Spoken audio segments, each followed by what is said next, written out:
Avec Abakar Kondé de Sabari FM, Khalil Kamara, Kalenos Nostalgie, Amadou Ouribari de Film Guinée et Mamadou Ouribari de City FM. Dernier virage de cette émission, on le disait dans l'entame, donné pour blessé par balle au niveau du genou, le colonel Doumbouya a dissipé le vendredi dernier toutes les rumeurs sur son état de santé. L'homme du 5 septembre a prié à la mosquée de Bambeto comme pour donner signe de vie. Une démarche diversement appréciée. Là-dessus, voici l'analyse de nos confrères. Je vais commencer cette fois-ci par Mamadou Ouri Bari. Bon, Khalil Kamara. Khalil, le juriste maison. Pratiquement, le colonel a fait le Alpha Condé ou a fait à la Alpha Condé pour donner signe de vie. Il a traversé toute la capitale pour prier à Bambeto comme pour dire que ce qui se dit sur moi n'est pas la réalité. Comment vous avez apprécié la démarche du colonel président? Cette courte disparition du colonel était inquiétante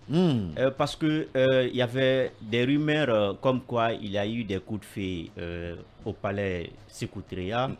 Mohamed V, pardon. Voilà. Et après, nous apprenons, c'est-à-dire qu'il y a eu des tractations entre militaires. D'autres arrestations? Des arrestations après. Et on constate que le colonel n'est plus visible.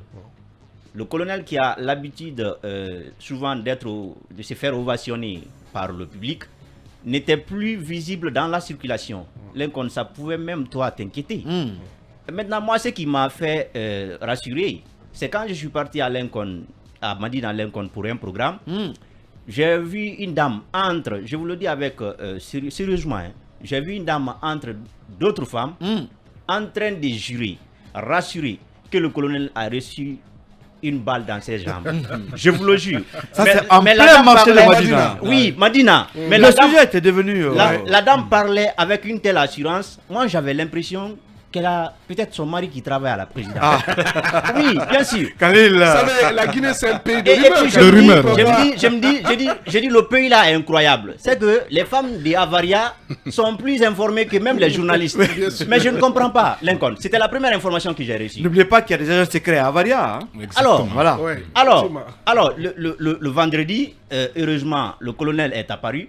Moi, j'ai vu d'abord la première image, c'est quand il était dans la voiture, il avec sortait sa tête. Chapelet. Je n'étais pas sûr, parce que on a dit les jambes.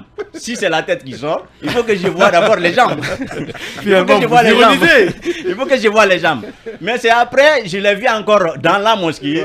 Je me suis dit, mais la dame là, d'où elle vient? Sérieusement, le pays là, c'est qu'il y a Est-ce qu'il n'a pas été dopé? Autre question. Voilà. C'est qui est quand même clair. Ce qui est quand même clair. De telles disparitions, le colonel, ça donne lieu à beaucoup d'interprétations. Et ça donne lieu à des confusions, à des inquiétudes. Nous sommes dans un régime précaire, il faut le dire comme ça. Donc ce n'est pas bien qu'il y ait trop de polémiques dans la cité. Le colonel, souvent, il ne doit pas disparaître, qu'il sorte chaque fois pour rassurer la population que tout est calme, que tout est dans la sérénité. Oui, bien sûr, mais bien sûr, c'est un président. Camara, il n'est pas obligé s'il n'est pas malade, s'il n'est pas malade, qu'on le voit. S'il n'est pas malade, qu'on le voit. Si vous le dites, Camara Lincoln, ça veut dire que à tout moment qu'il y ait par exemple de rumeurs, que le colonel sorte à la télévision ou qu'il se promène dans la rue, non, pas ça. Aux gens le contraire. Non, pas ça. Je ne dis pas ça. n'évolue pas comme ça. Je ne dis pas de faire à la Alpha Condé. Je ne dis pas cela.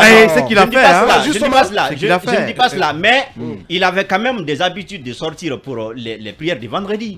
Mais on ne le voyait pas. Alors qu'il y avait quand même des rumeurs que voilà. Donc vous partagez la démarche du colonel président. Oui, pas de façon populiste, mais de façon responsable pour montrer qu'il y a des actions en cours et qu'il est en train vraiment de mener sa mission. D'accord, oui. Ce que je veux dire, Lincoln, il l'a dit tout à l'heure, il y a eu, vous savez, il y a eu succession d'événements qui ont donné lieu, comme il l'a dit, à des supputations, à ces folles rumeurs dans la cité. D'abord, c'est l'arrestation de Alia, et ensuite, avant l'arrestation d'Alia, on a appris appris qu'il y a eu crépitement d'armes au palais Mohamed V. Mais nous, journalistes, il nous a été impossible. Les jours qui ont suivi, un des anciens gardes de corps de Lansana Conté a été arrêté. Et on a appris qu'il y a eu 2 coups de tir au Kalfaya. Et vous savez, la presse en a parlé, mais puisqu'il a été impossible pour nous de recouper cette information, donc ça a donné lieu à tout ce que vous avez vu. Mais ce que je déplore, et je ne suis pas d'accord avec Khalil, le président, vous l'avez dit, il fait à la Alpha Condé. Est-ce qu'on peut dire au Alpha Condé ou à l'Alpha Condé? Choisissez ce qui vous convient. Mais moi, je pense que le président ne doit pas marcher sur c'est-à-dire se donner à un tel juge. Justement, il n'a qu'à laisser les gens parler. L'essentiel aujourd'hui est là. Il n'a qu'à se focaliser sur le focus, c'est-à-dire ce qui est essentiel. C'est le bon déroulement du chronogramme. Mais à tout moment, si il veut répondre à ses détracteurs, et le fait, vous avez vu, le fait qu'il marche sur l'axe, et le fait de venir à Bambeto, c'est la deuxième fois depuis qu'il est arrivé au pouvoir. Donc cela est intervenu quelques heures après que dans sa Kourouma, le président de CNT ait reçu des jeunes leaders de l'axe. Donc le président est venu, il s'est entretenu avec l'imam après la prière, et beaucoup ont estimé que c'est une façon, le président est dans une dynamique aujourd'hui de draguer les jeunes de l'axe pour éviter justement, parce qu'avec tout ce que, et ça a amené le FNDC justement à annoncer cette manifestation, parce que c'est après donc l'arrivée du colonel qu'il y a eu assez de débats, et je pense qu'aujourd'hui le colonel marche sur les pas du président Alpha Condé. Vous l'avez dit, vous avez vu Alpha, à tout moment que ses opposants le donnaient mort ou le donnaient malade, alité au palais Mohamed, au palais Sécoutoria, Alpha Condé sortait et s'offrait des bains de foule. Je pense que Doumbouya doit éviter cela,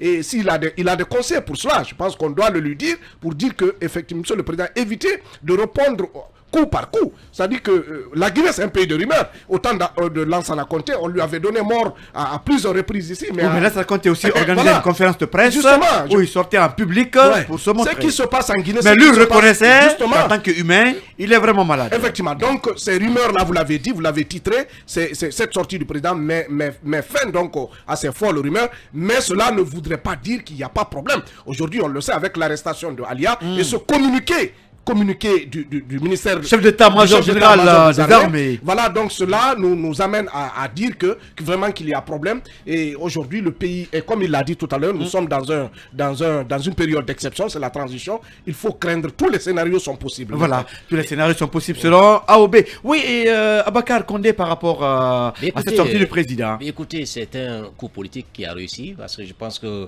et malheureusement le triste en Afrique, c'est qu'on n'a pas habitué les présidents à divulguer leur bulletin de santé. Si ça se faisait, on n'avait pas besoin de courir ces rumeurs-là. C'est-à-dire qu'on a tellement diabolisé le pouvoir, on a tellement mystifié le pouvoir, qu'on a l'impression que c'est un demi-dieu qui est au pouvoir. Ce n'est pas un mortel. Alors que toute âme, en tout cas, est mortelle. Parce que si Mamadi Doumbouya, il ne va pas vivre pour 100 ans. Il va peut-être... on le souhaite, mais il ne vivra pas pour l'éternité. Pour l'éternité. Voilà. Je pense qu'il peut tomber malade, il peut mourir. Il faut que les gens mettent ça dans la tête. Maintenant, puisqu'on n'a pas pour habitude de donner l'état de santé du président à la population, c'est ce qui est un droit. Il faut que le président ait cette habitude de divulguer son bulletin de santé. Ailleurs, en Europe, ça se fait. Si le président est malade, s'il est atteint d'un cancer, on le sait. On sait qu'il est malade. Même un simple palu. On le sait. Même le rhume. Aussitôt, on est informé. Mais ici, on pense que lorsqu'on dit qu'un président est malade, c'est qu'il est mourant. Automatiquement, il y a des guerres politiques qui commencent. Les guerres de succession s'entament. Le cas de François Mitterrand en 86. Ce qui se fait aujourd'hui, si Mamadi Doumbouya continue à se prêter à ce jeu-là, il y a deux avantages pour lui. Le premier avantage, on risque de rendre encore davantage populaire. Parce que chaque fois qu'il a l'occasion de sortir, c'est un bain de foule. Chaque fois qu'il a l'occasion de sortir, il tire ses adversaires politiques. Et ça, c'est au désavantage de ceux qui colportent ces rumeurs-là. Je pense qu'il est aujourd'hui important de mettre la pression sur la gente à ce qu'il y ait une transparence de ce qu'ils font. AOB rappelle tout de suite là. C'est une possibilité de dire aujourd'hui que dans les casernes, ça ne va pas. Les bruits de boîte, mais c'est une évidence. Alia a été arrêté. Après, c'est un ancien garde du corps, garde rapproché de l'ancien corps qui a été arrêté. On a vu un communiqué de l'état-major. Donc, ça veut dire qu'il y a problème. Maintenant, si on essaie de les divertir, on essaie de les ramener, de ne pas le ramener sur l'essentiel, on risque d'avoir un coup fatal. Et ce coup fatal-là, il n'est pas loin de nous. Il est derrière nous peut-être. Et peut-être même à côté de nous. Donc il est important aujourd'hui d'aider à ce qu'il y ait de la sérénité dans la gouvernance. Parce que c'est que vous... Et pourquoi pas communiquer simplement. C'est ce qu'on risque de faire. Sache que Mamadi Doumbouya va être terrorisé. il va avoir cette peur bleue dans sa tête, et finalement, il devient méchant, il devient dangereux. Il va vouloir maintenant s'attaquer à tout ce qui bouge, et c'est ce qui n'est pas bon. Donc, il est important qu'il soit rassuré, qu'il n'y a pas assez de coups bas, parce qu'aujourd'hui, il y a trop de coups bas. Il y a des policiers qui tirent de l'autre côté, société civile, l'armée. Est-ce que lui aussi ne doit pas cesser de donner des coups bas? Peut-être.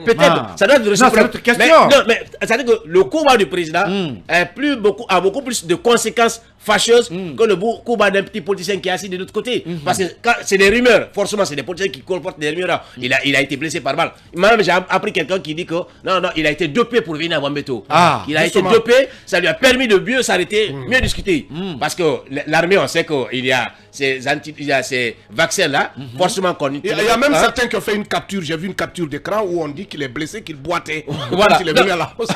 Voilà. Tout cela là, c'est possible. Donc je pense qu'il est aujourd'hui important que Mamadi Doumbouya soit serein dans ce qu'il fait parce qu'il y a assez de pression autour de lui, il y a assez de pression sur lui. Je pense qu'il est important aujourd'hui, pour mieux aider la Guinée et pour mieux l'aider, c'est de faire en sorte qu'il soit serein dans sa gouvernance. Mais je le dis encore, il faut qu'il s'habitue, au moins pour une première fois, puisqu'il veut réformer la nation, qu'il soit le premier à divulguer son bulletin de santé.